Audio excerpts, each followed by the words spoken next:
구약성경 다니엘 3장 8절에서 30절까지인데요.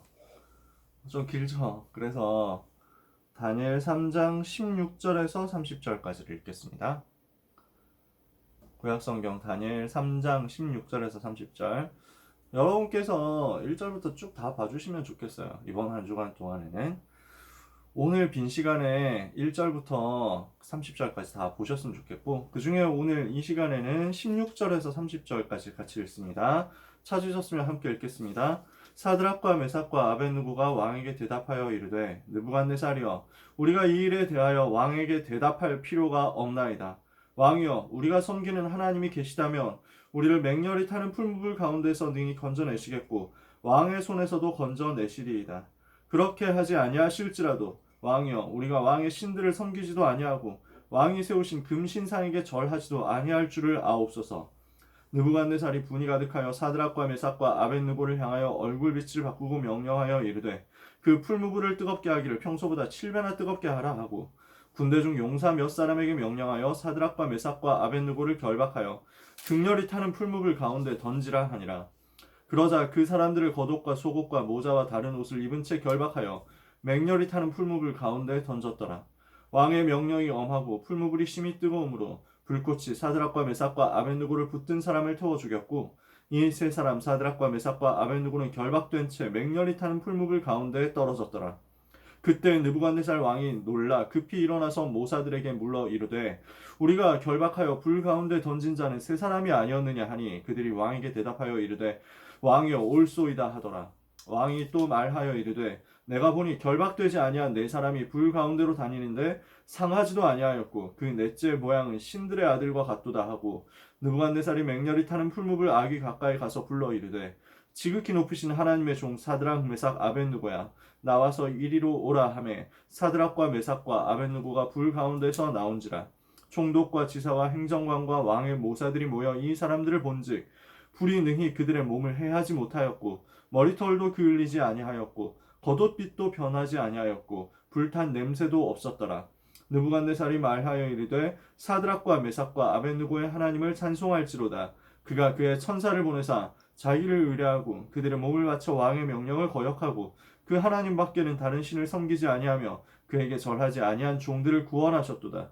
그러므로 내가 이제 조서를 내리노니 각 백성과 각 나라와 각 언어를 말하는 자가 모두 사드락과 메삭과 아벳느고의 하나님께 경솔히 말하거든 그 몸을 쪼개고 그 집을 거름토로 삼을지니 이는 이같이 사람을 구원할 다른 신이 없음이니라 하더라. 왕이 드디어 사드락과 메삭과 아벳느고를 바벨론 지방에서 더욱 높이니라. 아멘. 걸어온 30년의 시작 바벨론 사람들, 우리가 말씀을 받습니다. 그 중에 오늘 우리가 받을 말씀이 사드락과 메삭과 아벳느고에 대한 이야기입니다. 사드락, 메삭, 아벳느고. 세 친구죠. 다니엘의 세 친구인데요. 요 이름을 정확하게 하면 이거는 이제 바벨론식 이름이에요. 그래서 원래 이름은 하나냐, 미사엘, 아사랴라고 합니다. 원래 이름대로 불러주면 사실 더 기분이, 천국에서 이 친구들이 기분이 더 좋을 거예요. 이분들이 하나냐, 미사엘, 아사랴라고 하거든요. 이름이 좀 어려워 보이죠, 발음하기. 근데 요 이름의 뜻이 뭐냐면 원래 이 이름인데 바벨론에서 개명을 해준 거예요. 이름을 붙여준 거예요. 영어식 미국 가서 영어식 이름을 쓰듯이 이름을 새로 붙여준 건데, 근데 요 이름이 뜻이 좋지는 않아요. 사드락, 메삭, 아벳느고. 요 사드락이라는 이름, 메삭이라는 이름은 바벨론에서 섬기던 악이라는 우상과 관련된 이름입니다. 느고라는 우상과 관련된 이름이 아벳느고예요. 그래서 요 이름의 뜻이요, 사드락은 악의 명령, 메삭은 악과 같은 이가 어디 있을까? 아벳느고는 느고의 종이라는 뜻이거든요. 그러니까 별로 좋은 이름은 아니에요. 우리가 사드락, 메삭, 아벳느고라고 부르면 우리 이름 본명으로 불러주시 이러면서 천국에서 그럴 거예요. 하나냐라는 이름은 본명이 여호와의 자비라는 말이고, 미사엘이라는 이름은 누가 하나님과 같을까라는 말이고, 아사랴라는 말은 여호와께서 도우시리라 그 말이에요. 그러니까 원래 이름 뜻이 훨씬 좋죠. 근데 발음이 약간 어렵고 오늘 본문에 사드락, 메삭, 아벳느고야 하고 자꾸 부르니까 우리가 이 이름을 많이 기억해요, 주로.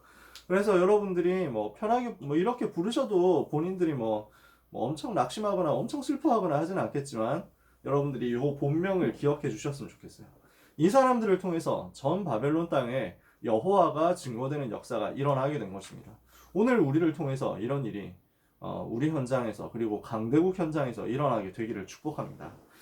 인생은 선택의 연속이라고 하거든요. 마태복음 7장에 예수님이 이렇게 말씀하셨어요. 마태복음 7장 13절에서 14절에 좁은 길로 가라. 사람들이 넓은 길로 가는데 좁은 길로 가라. 사람들이 찾는 이가 적은데 그 길로 가라. 이렇게 말씀하시거든요.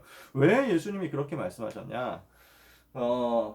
드립 비슷한 말이지만 인생은 B와 D 사이에 있는 C라는 말을 해요. 이거는 미국식 드립인데 벌스와 데스 사이에 있는 초이스라는 말이죠. 그래서 태어남과 죽음 사이에 있는 선택의 여정이 인생이다. 이렇게 얘기를 하는 거예요. 삶을 살아갈 때는 중요한 선택을 해야 되는데 어떤 길을 선택할 것이냐, 어떤 길을 갈 것인지를 선택을 해야 되거든요. 이 길이 예수님은 넓은 길과 좁은 길의 선택이다. 이렇게 말씀하신 거예요. 그러면 이게 무슨 차이가 있냐? 성경과 역사를 보면요. 대부분의 사람들이 넓은 길을 선택했습니다. 편한 길을 선택했어요. 넓은 길, 편한 길을 선택한 거예요. 요렇게 되면 어떻게 되느냐? 뭐 항상 나쁘다 뭐 이렇게 얘기할 수는 없죠. 뭐 여러분이 어디 길 갈 때 넓고 좋은 길로 걸어갈 때 또는 뭐 차를 타고 갈 때 내비게이션 따라가면 주로 이런 쪽으로 잘 안내를 해주잖아요. 그거를 일부러 험한 길로 가라 그런 말이 아니죠. 인생을 살면서 넓고 편한 길로만 간다라고 했을 때 이게 사단이 만들어 놓은 멸망의 흐름의 길일 가능성이 있다는 겁니다. 요걸 항상 생각해야 돼요. 무슨 말이냐면 사람들이 가고 싶어하는 좋은 길 속에, 사람들이 가고 싶어하는 꽃길 속에 사단이 만들어 놓은 함정 올무틀이 들어있을 수 있다는 거예요. 뭡니까? 사람들은 이게 좋은 길이다 하고 가는데 알고 보니까 창세기 3장 자기 중심의 길이야. 사람들이 이게 완전 넓은 길이고 즐거운 길이고 신나게 놀 수 있는 길이라고 생각하는데 알고 보니까 창세기 6장에 육신 중심의, 쾌락 중심, 타락 중심의 길이야. 사람들이 요 길로 가면 대박 날 거야 라고 생각하는데 그래서 이 길로 가려고 다투어 애를 쓰는데 알고 보니까 그 길이 창세기 11장 바벨탑 쌓는 길이야. 성공 중심의 길이야. 이렇게 하니까 당장은 자기 중심, 육신 중심, 성공 중심이 좋아 보이는데 편해 보이는데 가보니까 12가지 문제 멸망으로 들어가더라는 거예요. 우리가 이 길 가면 안 되잖아요. 하나님께서는 우리에게 사는 길을 얘기하셨어요. 이 길이 소수가 선택한 길이었어요. 마이너리티가 선택한 길이었어요. 성경에 보니까 시대마다 이것이 좁은 길처럼 보이는데 근데 이게 알고 보니까 생명의 길이더라. 하나님께서는 우리가 이 길 가기를 원하신다는 거예요. 초대교회 전도자들이 이 길을 간 겁니다. 굉장히 핍박당하고 어려움당하고 고난당하고 이렇게 했는데 이단 누명을 쓰고 로마 제국에 의해서 수많은 사람들이 순교하는 그런 핍박의 길, 어려운 길이라고 생각했는데 알고 보니까 그 길이 사는 길이에요. 여러분 어떤 길을 택해야 되겠습니까? 우상 숭배하는 잠깐 우상 숭배하면서 세상과 이웃하면서 세상과 벗하면서 넓고 편하고 좋은 길을 선택하겠습니까? 아니면은 지금 당장 좀 어려운 것 같고 지금 당장 좀 욕먹는 것 같고 지금 당장 손해보는 것 같을지라도 영원한 것으로 연결되는 생명의 길, 사는 길을 택하겠습니까? 이것이 우리에게 주님이 주신 선택의 선택지란 말이에요. 여러분 우리 모든 렘넌트들은 시대 살릴 당당한 여정을 선택하도록 영적인 눈을 먼저 열게 되시기를 바랍니다. 요 눈을 못 뜨니까 이스라엘이 멸망한 거예요. 이스라엘 나라가 복음에 대해서 제대로 눈을 못 뜬 겁니다. 하나님은 세계복음화를 원하시는데 이스라엘 나라는 여기에 대해서 관심이 없었단 말이에요. 뭐가 멸망의 길이고 뭐가 생명의 길이냐 이걸 찾아내야 되겠는데 이스라엘이 이 길을 몰랐어요. 하나님은 복음 운동을 원하시는데 이스라엘은 복음 막는 쪽으로 가요. 하나님은 세계복음화를 원하시는데 이스라엘이 반대로 가요. 그러니까 멸망당할 수밖에 없잖아요. 하나님이 어디에 관심이 있느냐 여러분 이거 보셔야 돼요. 하나님이 어디에 초점을 맞추고 계시냐 하나님이 어디에 소원을 보고 두고 계시냐 이것을 여러분들이 제대로 볼 수 있어야 돼요. 하나님은 복음에 관심이 있거든요. 그러니까 복음에 대해서 미리 알려주셨어요. 이사야 7장 14절 노력으로 힘으로 능으로 되는 것이 아니라 오직 임마누엘 예수 그리스도를 통해서만 된다. 이것을 알려주신 거예요. 처녀가 잉태하여 아들을 낳으리니 그 이름을 임마누엘이라 하리라. 이것을 붙잡아야 되는데 이스라엘 사람들은 복음 대신에 율법에 빠진 거예요. 복음 대신에 뭘 지켜야 된다, 뭘 해야 된다, 뭘 하지 말아야 된다, 이거 얘기를 하는 거예요. 종교에 빠진 겁니다. 복음 붙잡아야 되는데, 그리스도 붙잡아야 되는데, 뭔가 열심히 하고 바르게 하고 착하게 하고 훌륭하게 해야만 상 받을 것처럼 생각하는 종교에 빠진 거예요.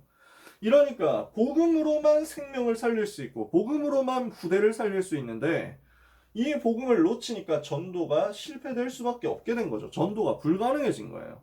하나님은 처음부터 전도를 소원하셨는데 이사야 6장 13절 미리 말씀해 주셨잖아요. 후대 살리고 이 생명을 전달하는 그루터기 운동해라. 남은 자 운동해라. 거룩한 씨 그루터기 운동을 해라. 이거 말씀하셨는데 이 이스라엘이 복음 놓치니까 전도를 할 수가 없게 된 거예요. 그러니까 나라와 백성과 후대들이 복음 대신에 우상 숭배에 빠지는 결과가 오게 된 것입니다.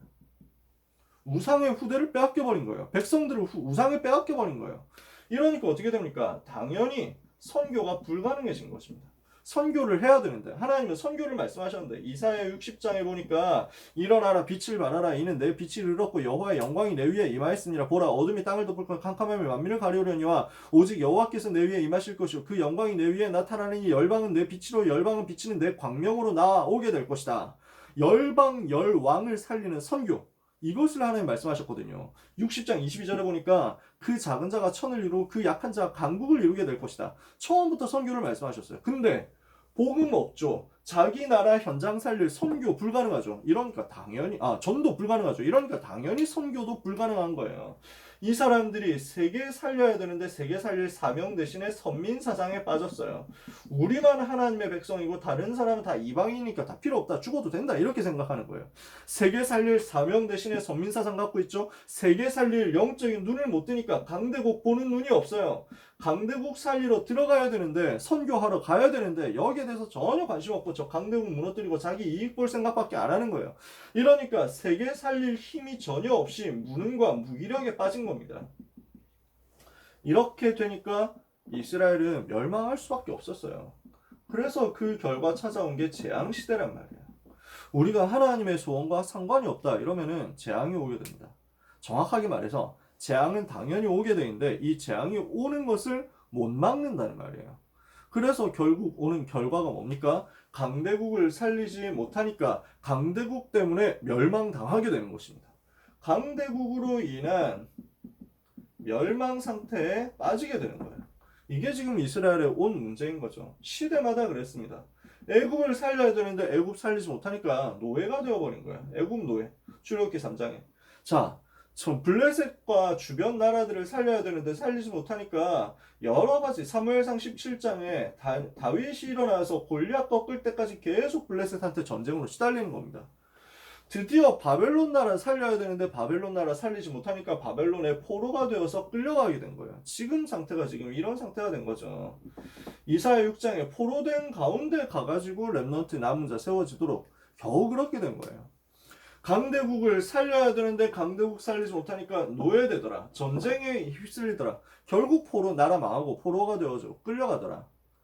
요런 결과가 오는 것입니다. 더 큰 문제가 있어요. 영적으로 사단에게 노예가 된 것입니다. 지금 육신적으로 눈에 보이는 강대국의 노예가 된 것 같은데, 육신적으로 눈에 보이는 뭔가 세력의 노예가 된 것 같은데, 더 큰 문제는 사단에게 노예가 된 거예요. 지금 강대국에 잡힌 상태잖아요. 근데 강대국은 어디에 노예가 되어 있습니까? 사단의 노예가 되어 있는 거예요. 전 세계는 이 강대국의 영향 아래서 문화 영향을 받고 정치, 사상, 이념의 영향을 받으면서 어디로 빠져가느냐? 사단이 만들어온 우상 문화의 노예가 된 것입니다. 이렇게 해가지고 자유가 전혀 없어요. 완전 눌려 있는 거예요. 완전 잡혀 있는 거예요.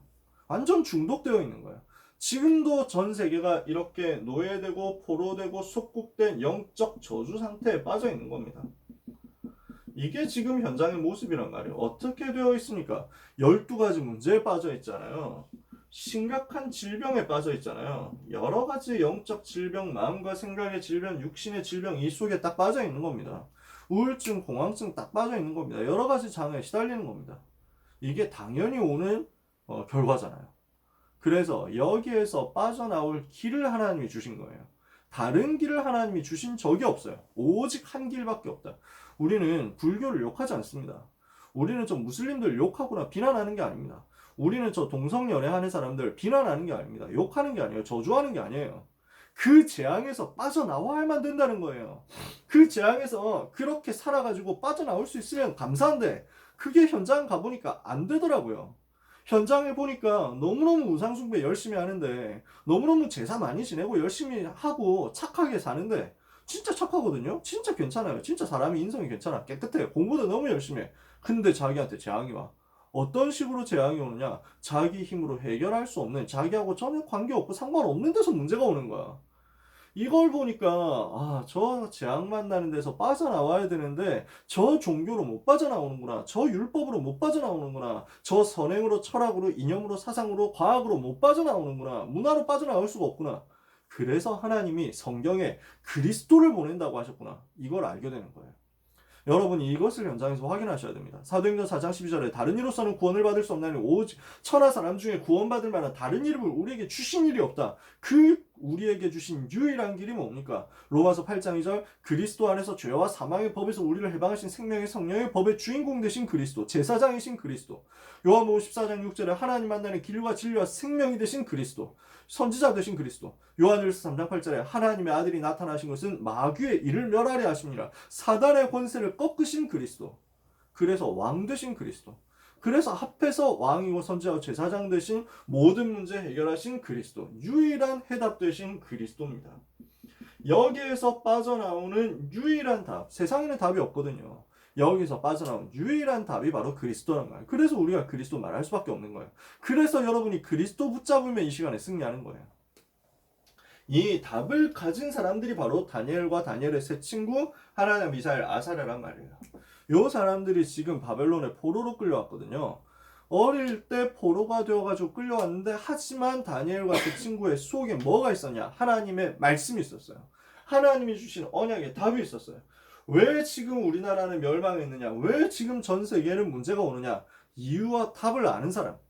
이유와 답을 알고 기도하면서 기다리면서 현장에서 준비된 이 사람, 그릇 준비된 이 사람들에게 세계복음화의 기회가 온 겁니다. 어떤 식으로 왔습니까? 굉장한 위기를 통해서 왔습니다. 사람들이 봤을 때는 어마어마한 위기로 보였거든요. 죽을지 모른다, 죽을 수 있다, 아니 꼼짝없이 죽게 됐다 이렇게 생각한 거예요. 근데 그 위기가 다니엘의 세 친구에게는 전 세계와 바벨론 앞에 여호와를 설명할 기회다 이렇게 딱 나온 거예요. 어떤 일이 벌어졌습니까? 느부갓네살 임금이죠. 바벨론의 임금의 이름이 느부갓네살입니다.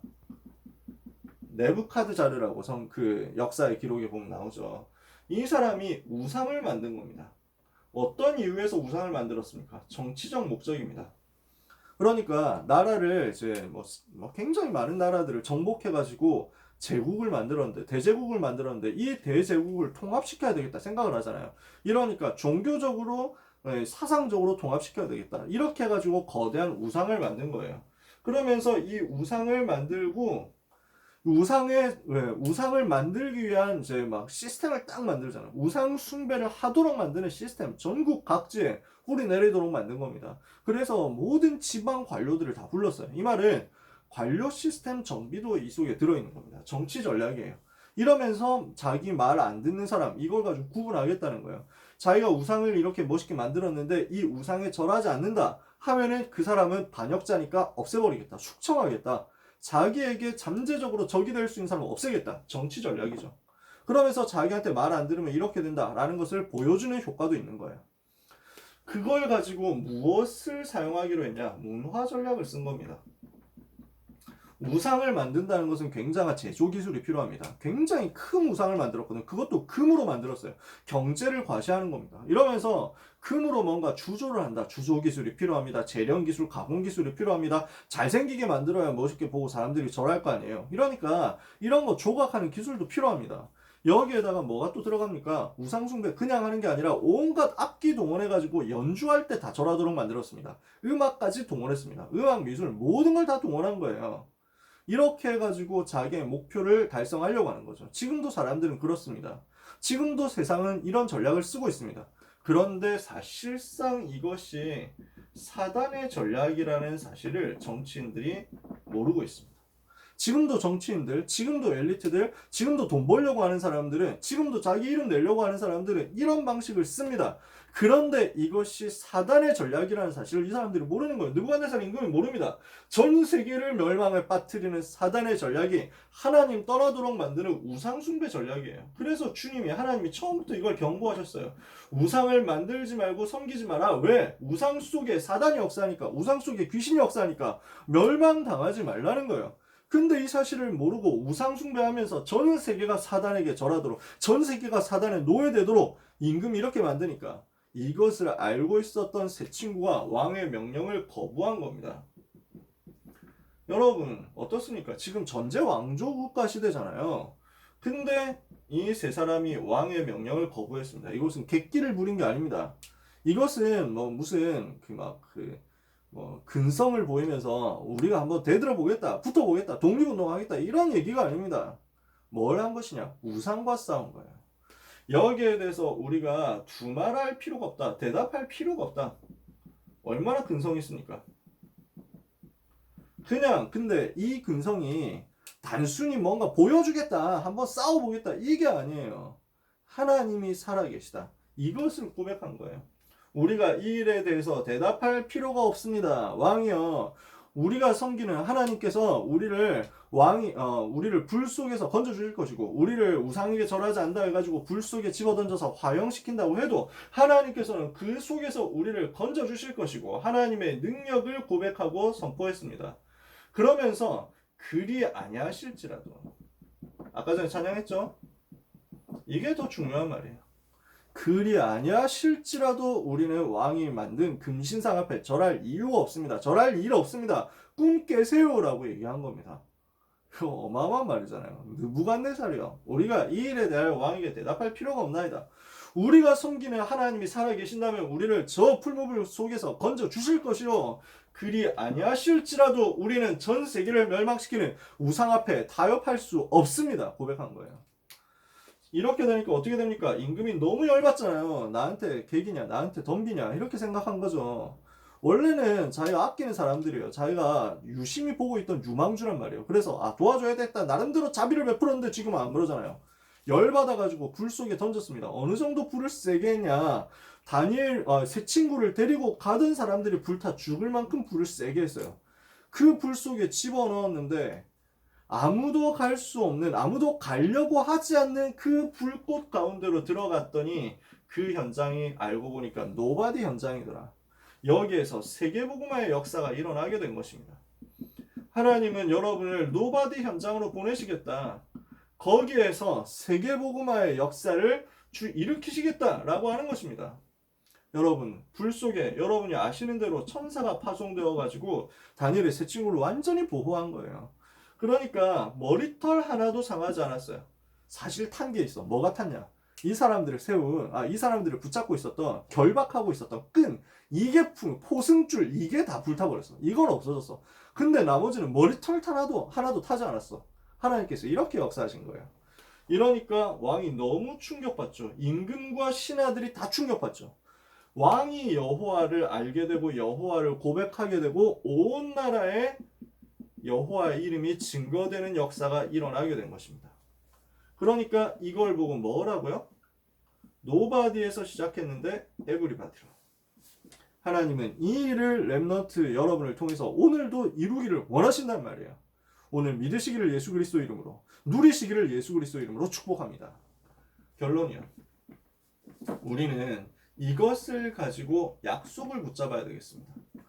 사단을 무릎 꿇게 하는 결단을 우리가 응답으로 누려야 되겠습니다. 어떻게 하면 되겠냐? 다니엘과 세 친구는요, 평상시에 언약을 제대로 붙잡은 사람들이었어요. 메시지를 제대로 붙잡은 사람들이었단 말이에요. 다니엘 1장 1절에서 8절. 왜 나라가 망했냐? 이 사실을 제대로 알았어요. 왜 나라가 망했고 이 나라 멸망한 상태에서 건져낼 답이 뭐냐? 오직 복음이구나 라는 메시지를 제대로 붙잡은 거예요. 그래서 이사야 선지자를 통해서 예언된 복음 메시지, 예레미야 선지자를 통해서 예언된 이 복음 메시지, 제대로 메시지를 붙잡았어요. 그리고 이 메시지를 가지고 그냥 붙잡은 게 아니라 포럼하면서 붙잡았어요. 그래서 다니엘 2장 17절 18절에 보면 다니엘이 위기 만났을 때 집으로 가가지고 사드락 메삭 아벳느고 하나님 미사엘 아사르 이 세 친구에게 포럼한 내용이 나와 있어요. 이 사실을 고하고 함께 기도한 거예요. 포럼하고 같이 기도했어요. 이게 중요해요. 메시지를 제대로 붙잡았다라는 말은 포럼이 제대로 된다는 말입니다. 포럼하고 기도가 나온다는 말입니다. 여러분이 메시지를 제대로 붙잡는다 그러면은 포럼과 기도로 연결되게 돼 있어요. 이것을 여러분이 누리셔야 돼요. 이것이 결단으로 연결되니까 여기에 증거가 나타났다고요. 그냥 결단이 아니라 생명 건 결단이 일어났을 때 이 결단은 사단이 완전히 무릎 꿇도록 만드는 역사로 연결된 것입니다. 오늘 이것을 여러분이 누리게 되시길 바랍니다. 생명 건 결단, 요 결단 앞에서 불이 타는데 저 불에 던져지면 내가 죽는다 이 사실을 아는데 상관없다는 거예요. 생명 건 결단, 사단은 이 앞에서 완전히 박살나는 것입니다. 어떻게 여러분이 해야 되겠냐? 오늘 바른 결단을 가지고 자신과 세상과 사단을 이기는 역사 체험하게 되시기를 바랍니다. 어떻게 해야 돼요? 영적인 흐름을 알고 분별해야 돼요. 아, 지금 사단은 복음을 막으려고 발악하고 있구나. 오직 복음을 막으려고 발악하고 있구나. 오직 복음 대신에 나에게 넓고 편한 길을 줘가지고 나를 멸망 가운데로, 우리 현장과의 시대를 멸망 가운데로 빠뜨리려고 하는구나. 나는 지금 사단과 싸우는 것이다. 이것을 제대로 분별하시라고요. 그러면은 두 번째가 나옵니다. 이익과 손해 앞에서 흔들리지 않는 결단을 할 수 있게 됩니다. 많은 사람들이 이 앞에서 흔들리거든요. 여러분 이 앞에서 흔들리지 마세요. 영적인 흐름을 안다면 이것을 두고도 얼마든지 상관없다고 이길 수 있는 비겁하지 않는 사람이 되는 거예요. 왜냐? 우리는 영원한 것을 알고 있으니까. 비겁하지 않고 비굴하지 않고 당당한 렘넌트답게 설 수 있게 되는 것입니다. 이게 초대교회 전도자들이었어요. 예수를 그리스도라고, 예수를 주라고 시인하고 고백하면 처형당한다. 알고 있습니다. 상관없다는 거예요. 하나님이 그 속에서 건져주기도 하셨는데 그리 아니하실지라도 해가지고 순교한 사람들 너무 많았어요. 사자의 밥이 되고 저 표범의 밥이 되고 저 짐승들의 밥이 된 초대교회 전도자들 많았어요. 불타서 죽고 화형당해가지고 죽고 목이 잘려서 죽고 십자가에 못 박혀 죽고 이런 사람 너무 많았어요. 상관없다. 우리는 이 복음을 버릴 수 없다.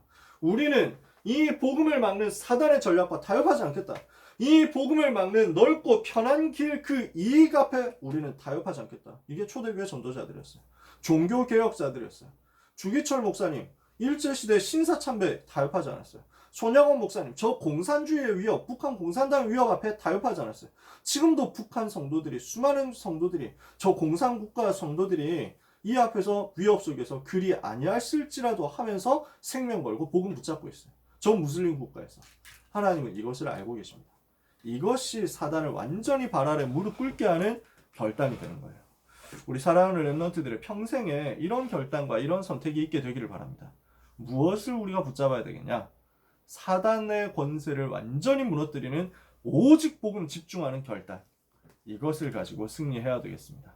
사랑하는 모든 렘넌트들 현장에 하나님 나라 임하는 역사 있게 되기를 예수님의 이름으로 축복합니다.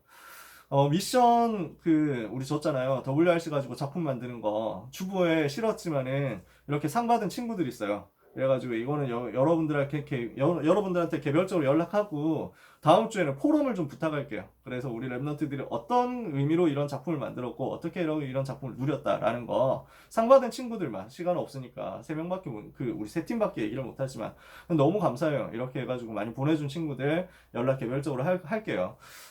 나는 안 만들었다는 친구들도 또 만들어보세요. 계속 메시지 정리하면서 언약을 제대로 붙잡아요. 그리고 이걸 가지고 포럼 여러분들이 하셔야 돼요. 아시겠죠? 이 속에서 여러분이 현장 살리는 결단으로. 그러면 하나님은 여러분을 통해서 시대 살리는 역사를 일으키실 것입니다. 이 증거를 체험하는 여러분의 남은 시간 되기를 예수님의 이름으로 축복합니다. 기도하겠습니다. 하나님 감사합니다. 우리 고등부 모든 렘넌트들에게 은혜를 주사 다니엘과 세 친구가 응답받은 것처럼 메시지를 언약으로 제대로 붙잡게 하여 주옵소서. 포럼하고 기도하면서 이 말씀을 마음에 깊이 담게 하여 주옵소서. 이것을 가지고 시대 살리는 결단, 우상과 싸우는 결단, 세상과 더불어 타협하지 않고 사단의 전략을 무너뜨리며 비굴하지 않고 비겁하지 않고 당당하게 전도자로 서는 결단하는 생명 건 결단을 하는 응답의 역사가 일어나게 하여 주옵소서. 이 결단 앞에 사단이 완전히 무릎 꿇는 역사 이번 주간 우리 렘넌트들이 누리게 하시며 평생에 누리게 하여 주옵소서. 예수 그리스도의 은혜와 하나님의 사랑과 성령님의 역사하심이 오늘 복음을 가지고 결단하며 인생 캠프를 누리기를 원하는 우리 모든 렘넌트와 전도자들 위해 지금부터 영원까지 항상 함께 계실지어다. 아멘.